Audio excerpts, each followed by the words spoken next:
Chittaranjan National Cancer Institute, CNCI, is a regional cancer center under Ministry of Health and Family Welfare.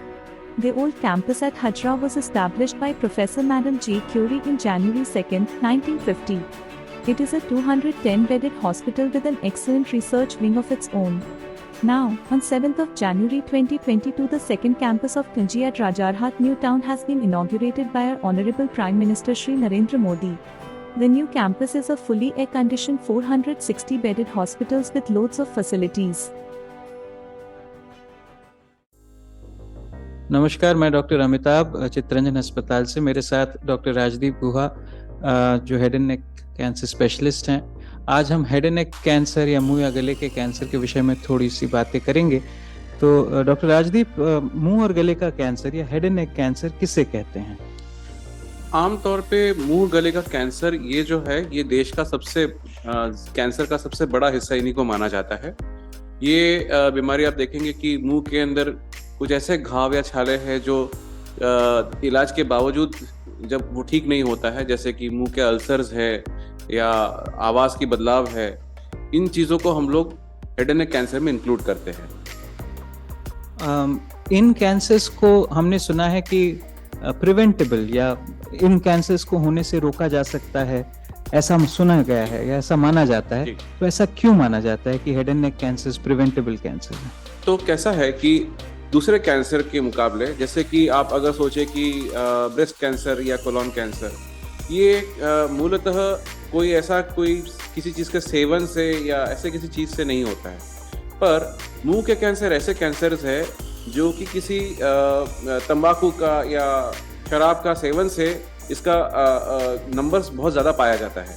तो अगर मैं तंबाकू को रोक सकता हूँ, चाहे वो तंबाकू खैनी या गुटखा के रूप में हो या सिगरेट बीड़ी के रूप में हो, या अगर मैं शराब को रोक सकता हूँ, तो इससे देखा गया है कि मुंह गले के कैंसर्स बहुत अमाउंट में कम हो जाते हैं और इसीलिए इन कैंसर्स को हम लोग प्रिवेंटेबल कैंसर में इंक्लूड करते हैं। बिल्कुल सही कहा आपने। तो आपने बताया कि तंबाकू और शराब या अल्कोहल की वजह से हेड एंड नेक कैंसर होने की संभावना बढ़ती है। इसके अलावा और कोई कारण है और कोई रिस्क फैक्टर माना जाता है जिसकी वजह से हेड एंड नेक कैंसर हो, जैसे कि दांतों की खराबी है? जी, जैसे कि अगर आप सोचे कि हमारे देश में ओरल हाइजीन मतलब मुंह का साफ सफाई, ये एक बहुत बड़ा सवाल है। लोग जब दांत की प्रॉब्लम्स आते हैं, टाइम से डॉक्टर के पास नहीं जाते हैं, दांत आधा टूटा रह जाता है, जिसकी चुभन गालों में फंसती रहती है। इन अल्सर्स को देखा गया कि आगे जाकर के यही फिर मुंह के अंदर कैंसर बन जाते हैं। कुछ ऐसे बीमारियां हैं जैसे कि पैपिलोमास वगैरह जो होते हैं, इन सब से भी कैंसर का रिस्क बढ़ जाता है। बोलते हैं कि सुपारी या इससे भी कैंसर होता है, तीखा खाना या स्पाइसी खाना, इससे भी कैंसर हो सकता है। तो इन सब चीज़ों से देखा गया है कि मुंह के कैंसर का चांस बढ़ जाता है।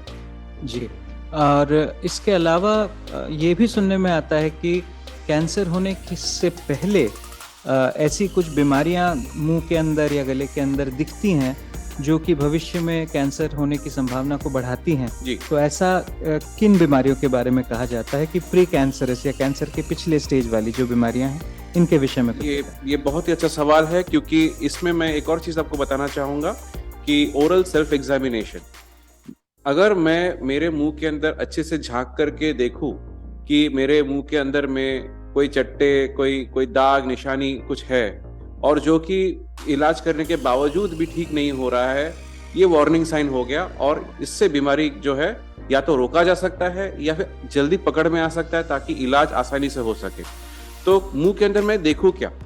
पहला चीज देखना है कि मुंह के अंदर में सफेद चट्टे या सफेद पैचेस कुछ है कि नहीं, जिसको हम मेडिकल भाषा में बोलते हैं ल्यूकोप्लेकिया। इनमें भी कैंसर का रिस्क होता है। करीबन अगर 100 लोगों के मुंह के अंदर में अगर ऐसे सफेद चट्टे हो तो 15 से 20% लोगों के अंदर में आगे जाकर कैंसर का रिस्क हो जाता है। वैसे ही ठीक अगर मुंह के अंदर ध्यान से देखा जाए तो कभी कभी मुंह के अंदर में लाल रंग के चट्टे दिखते हैं, या हमारे मेडिकल भाषा में बोलते हैं उनको एरिथ्रोप्लेकिया। ये एरिथ्रोप्लेकिया भी आगे जाकर के कैंसर बनने का बहुत ही हाई रिस्क होता है। एरिथ्रोप्लेकिया का इनफैक्ट अगर दिख जाता है तो उसका इलाज जरूरी हो जाता है। कुछ ऐसे कंडीशंस है जिनको बोला जाता है लाइकन प्लेनस। ये खास किस्म का एक बीमारी होता है जो आप अगर सफ़ेद चट्टा देखे डॉक्टर के पास जाए तो वो डॉक्टर देख करके या शायद छोटा सा एक बायोप्सी लेकर के पता कर सकते हैं कि ये लाइकन प्लेनस है। जिनको लाइकन प्लेनस होता है उनमें भी आगे जाकर के कैंसर होने का हाई रिस्क रहता है, उनको इलाज का ज़रूरत रहता है, उनको लॉन्ग टर्म फॉलोअप का ज़रूरत रहता है। और अगर बीमारी पकड़ में आ जाता है तो अर्ली बीमारी पकड़ने में, इसका इलाज करने में इसका आउटकम्स बहुत अच्छा हो जाता है। थैंक यू डॉक्टर राजदीप, ये बहुत महत्वपूर्ण इन्फॉर्मेशन था। अब आते हैं कि मान लीजिए किसी को हेड एंड नेक कैंसर, मुंह या गले का कैंसर हो जाता है, तो इसके इलाज में किन चीज़ों का उपयोग किया जाता है, क्या क्या ऑप्शंस हैं इलाज करने के? तो आम तौर पे जो ये बीमारी जो कैंसर का जो मुंह में होता है, ये कैंसर जो वैरायटी है उसको बोला जाता है स्क्वामस कैंसर।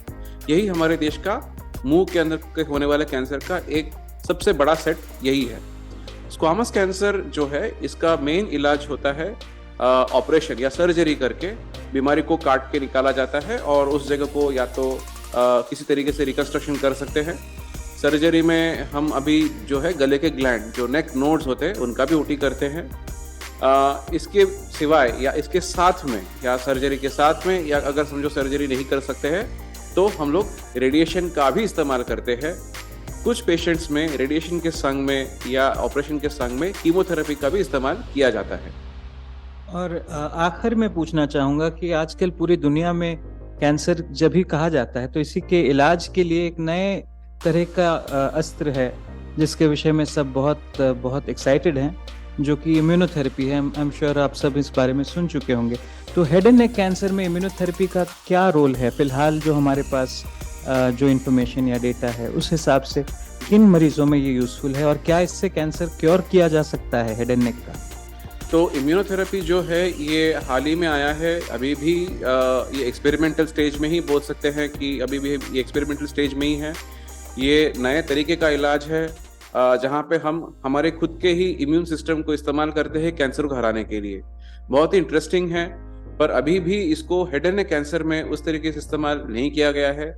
जिन पेशेंट्स का कैंसर बहुत बढ़ चुका है, शरीर भर में फैल चुका है, उन पेशेंट्स में अभी एक्सपेरिमेंटल स्टेज के हिसाब से इसको इस्तेमाल किया जा रहा है और काफ़ी महंगा है। तो इसको गवर्नमेंट सब्सिडी दे करके कोशिश कर रही है कि ज़्यादातर लोगों तक पहुंच सके, और ये अभी भी main stream head and neck cancer के ट्रीटमेंट में नहीं आया है। आने वाले दिन में पता नहीं, शायद ऐसा कुछ इम्यून सिस्टम निकले, इम्यून थेरेपी सिस्टम निकले जहाँ पे हम लोगों को ऑपरेशन या रेडिएशन का ज़रूरत नहीं पड़े या उसका रोल कम हो जाए। तो ये तो वक्त बताएगा। फिलहाल के लिए हेड एंड नेक कैंसर में इम्यूनोथेरेपी का रोल थोड़ा लिमिटेड है। Thank you doctor Rajdeep. तो आज के लिए यही था हमारे हेड एंड नेक या मुंह या गले के कैंसर के विषय की जानकारी। धन्यवाद।